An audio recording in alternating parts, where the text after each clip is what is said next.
All right, welcome back. We continue live right here on Pittsburgh CW. Bob Pompeani and Paul Zeise. Let's get right to the calls. Paul, we got lots of them. Jerry in Hempfield, you're up right now. Go, Jerry. Hey, Bob, regarding the Pirates signing this pitcher for $20 million in the paper, it sounded like the Nuttings saying that we're not afraid to spend money, you know. It's an easy contract. The first contracts are the easiest ones. You're just going through arbitration years mainly. Right, but it's saying like $5 million a year for this pitcher, okay? And then in the paper Sunday, did you see Harrison was in there? He said he wants to be traded. He prefers he's going to make $10.5 million a year. Right. And they're going to get rid of him because they should pay him. He's worth $10 million, so they're not going to pay somebody who's worth something, but they're going to pay somebody like $5 million and say we're paying a lot of money. So they're just Paul, your comment. Thanks, Jerry.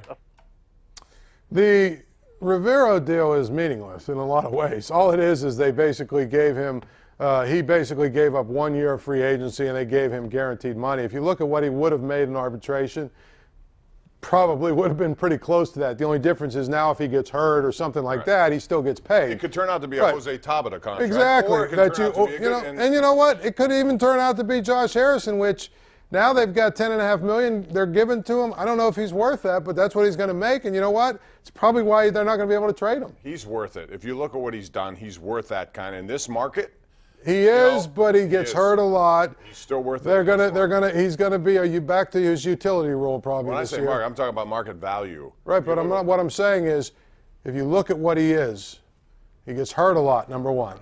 Number two, he's probably going to be a utility player again this year. Let's go to John in Somerset. John, you're on the air. Thanks. John. Hello, John. Yeah, I'm here. Go ahead. So what are the implications with the Pittsburgh Pirates, really? And how profitable are they with Bob Nutting? They're very profitable. They're very profitable.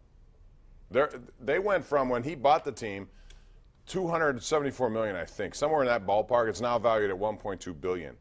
So whenever I hear, again, I hate going into this little soliloquy, but I do it all the time, Paul. The market, you're a small market only because you choose to be a small market. You can spend whatever you want. No one's forcing you to spend. No one's forcing you not to spend. It's up to whatever the team owner wants to do.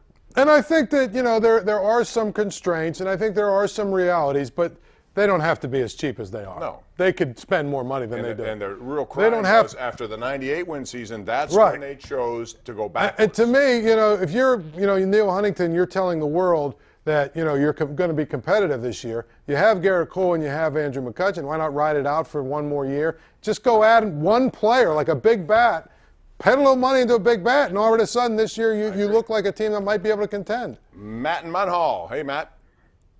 Hey, guys. How you guys doing tonight? What's up? I just want to say that the Department of Player Safety for this NHL really missed a opportunity for a suspension.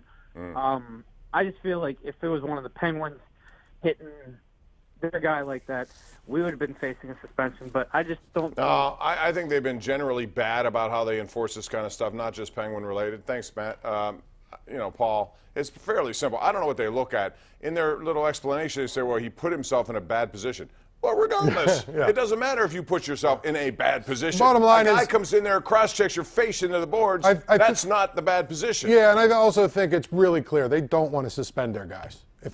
Unless they absolutely have to, they don't want to suspend their guys. And they're wasting their time. We're due for break. Back after this.